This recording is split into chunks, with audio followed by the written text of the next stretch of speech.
Hello everyone, I'm Shelby from the Boonzuk Regional Library in Warsaw, and today I'm going to show you how to make sensory bins.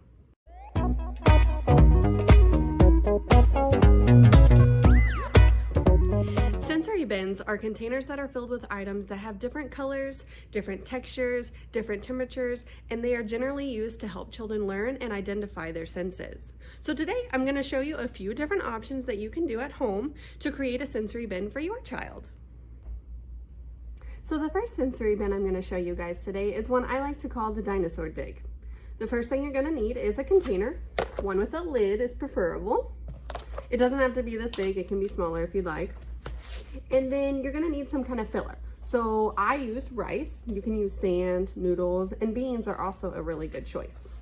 You're going to want to fill your container about 1/2 inch to 1 inch deep, deep enough so that whatever items you put in here, they can be easily buried. All right, so I have these dinosaurs. It's just an assortment of dinosaurs that I found on Amazon. And you're gonna stick those, you can see here, you're gonna stick those in your rice or sand or whatever you decided to use. And you don't wanna bury them completely, especially if you have a really young one. This way, they can see the bright colors sticking out and they'll be more enticed to want to play with it. The big thing on these sensory bins is to let your child explore on their own. So sure, you can show them how to bury the dinosaurs or how to uncover the dinosaurs if you have different tools. I have this little net here that's fun to kind of pull up some of the rice and search for the dinosaurs that way. You can show them how to do that, but it's best to let them explore on their own because it's all about them discovering their senses for themselves. All right, so then once you got those buried, you basically have this one done. You just give it to them and let them have at it. If you want to do one step further, if you're using rice or noodles, it's really fun to dye them with food coloring beforehand, and that gives a really good visual stimulation also. The next sensory bin is one of my favorites. I could literally play with this one for hours because it's made out of water beads. And if you guys have ever played with water beads, you know how much fun they can be. They pretty much do the work for you.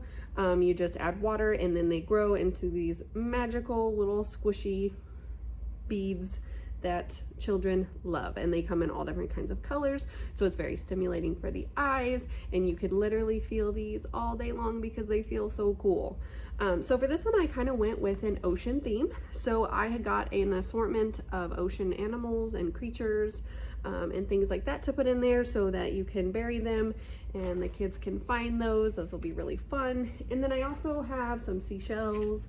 These will be different textures in there, and I have what I call dragon tears. Those will be cool because they're see-through. They're also different colors, but since they're hard, it'll be a nice different feel for them when they dig for those. So this one is really fun also if you have older kids that are starting to learn how to sort different colors. So an activity that you could do with them is to get separate bowls and just have them pick the different color of water beads out and place them into the bowls. Not only does this help them learn their colors, but it also helps them with their dexterity, and gripping these little things can be challenging, so that helps them with their grip and learn how to grab onto them a little bit more easily. The last sensory bin that I'm going to show you guys is going to be for little ones who aren't quite ready to get their hands into a sensory bin, but you still want them to start exploring their senses. So for that, you're going to need a Ziploc bag, and then you're also going to want to use, again, either the water beads or your rice or anything that's going to feel cool through that plastic bag. So the first step, I'm just going to start pouring in my water beads. And try not to get them everywhere because they do like to bounce. I'm gonna put that in there, and then I'm gonna do the ocean animals again, so I have some extra of those I'm gonna throw in there. And then I've got the dragon tears. The dragon tears also, if you throw multiple ones in there, make a cool clicking sound when they hit each other, so that's also another good stimulant to use. And then I got some more seashells. So I'm gonna put those in there. You're gonna squeeze the air out and then lock that closed. I like to use the freezer bags just because they're usually a little bit thicker, and so if the kids get a little rough with the bag, that way it doesn't tear or puncture the bag and make a mess everywhere. So the next step that you have, there's a couple different ways you can do this. If you want to, if you have some heavy duty tape and tape it onto a window or a wall, if you're okay with putting tape on your wall, you can tape this up, and it's really fun for the kids to kind of squish up against the wall, or you can lay it flat on a table and have them squish it out. But it's really fun for babies to just kind of get a feel of the items that are in the bag, and just squish that all around, and they can have fun with that for hours. Alright guys, so these are just a few options of how you can make a sensory bin for your kids at home. But the best way is to just use what you have lying around the house, and I'm sure your kids will love it.